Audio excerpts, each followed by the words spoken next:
اب یہ جتنی بھی چیزیں ہوئی ہیں اسے وہ یہ شور اباؤٹ اٹ ڈیڈ شور کے پاکستان تحریک انصاف کو بہت نقصان پہنچا ہے, عمران خان کو نقصان پہنچا ہے, بٹ اب اتنا نقصان پہنچ گیا ہے تو اب تو حکومت بیٹھ ہی سکتی ہے بات کرنے کے لیے. تو 8 فروری بھی گزر گیا, ہوا بھی نکل گئی غبارے میں سے.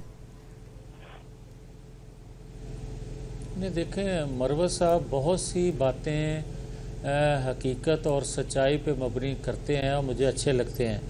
بات یہ ہے کہ میرے خلاف بات ہو رہی ہے مگر حقیقت پہ مبنی ہو رہی ہے تو مجھے بھی ہضم کرنی چاہیے. یہ بات درست کہہ رہے ہیں کہ بہت سے موقعوں پہ فائدہ اٹھایا جا سکتا تھا. اب فائدہ کیا ہے؟ بات پھر آئین قانون کی بالادستی کی نہیں ہے, بات نظام کی نہیں ہے, بات یہ ہے فائدہ اٹھانے کی. اور ان کی پی ٹی آئی کی جو قیادت باہر ہے یا پی ٹی آئی کی قیادت جو اندر ہے, باہر والے بینیفیشری ہیں اور اندر والے بینیفیشری بننا چاہتے ہیں. اور کمپرومائز قیادت, حقیقت یہی ہے کہ کمپرومائز قیادت اندر والی بھی ہے, باہر والی بھی پی ٹی آئی کی ہے. اب میں جو بات کرتا تھا اور بڑے عرصے سے کرتا آ رہا ہوں, نہیں لیکن جب یہ کمپرومائز کا لفظ آپ استعمال کرتے ہیں میاں صاحب, تو جب یہ ڈیل ہو رہی تھی یا جو مروت صاحب نے بھی اسکیچ کھینچا, آپ نے بھی بتایا, تو اس وقت ظاہر ہے کہ نواز شریف صاحب کو بھی تو یہ ادراک تھا. آپ نے خود ہی بتایا کہ وہ کہہ رہے تھے کہ پیپلز پارٹی اور پی ٹی آئی والے آ کے مل کے حکومت بنا لیں, تو ان کو اس کمپرومائز کا پتہ تھا نواز شریف صاحب کو کہ یہ کمپرومائز ہو رہا ہے. ظاہر ہے وہ بھی تو کمپرومائز کہیں نہ کہیں کر رہے تھے نا. دیکھیں یہ کیسے ہو سکتا ہے کہ فروا کو پتہ ہو اور فروا کے پروڈیوسر کو علم نہ ہو, یا فروا مروت جو ہیں ان کے ساتھ پروگرام کر رہی ہے اور جویل لطیف کو پتہ ہی نہیں ہے کہ بات ہو کیا رہی ہے. یہ ایسا نہیں ہوتا. کمپرومائز یہ سبھی تھے. سوال میرا بنا, مروت صاحب کچھ کہہ رہے ہیں. جی جی, وہ یہ ہے کہ یہ جو مثال آپ نے دی ہے بڑی اعلیٰ مثال دی ہے, اس میں پروڈیوسر کون ہے اور فروا کون ہے؟ وہ کہہ رہے ہیں کہ نام والا پروڈیوسر نہیں. مروت صاحب ویسے آپ کو میں کھل کے کہہ رہی ہوں, وہ کہہ رہے ہیں نام والا پروڈیوسر نہیں, وہ پروڈیوسر جو ایکچولی انفلوئنس کرتا ہے, وہ اب آپ بٹوین لائنز ہیں. ہاں اب بات یہ ہے کہ میں جو کہنا چاہتا ہوں, نا میاں صاحب گل دا تے جواب دو. مروت صاحب دی اتنی بڑی گل کیتی انہوں نے, اس طرح تو نہیں نا. سوال کا جواب گل انہوں نے ٹھیک کیتی ہے.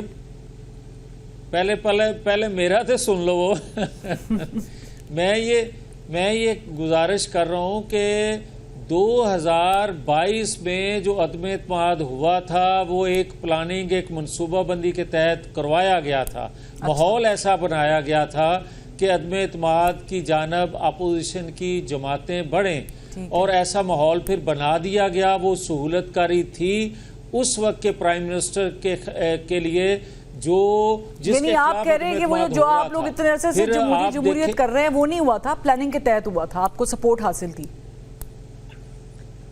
پلاننگ نہیں یہ نہ آپ کہیں, پلاننگ کرنے والوں نے سہولت کاری کی تھی عمران خان کی. اچھا. اور وہ اس کو جو ڈوبتی کشتی تھی اس کو ریسکیو کیا تھا, کنارے پہ لگایا تھا, جو آج مقبولیت کی بات کی جا رہی ہے. اور پھر یہ سہولت کاری 2022 سے جو شروع کی گئی تھی, فیض حمید کی گرفتار. فروا ایک سیکنڈ پلیز.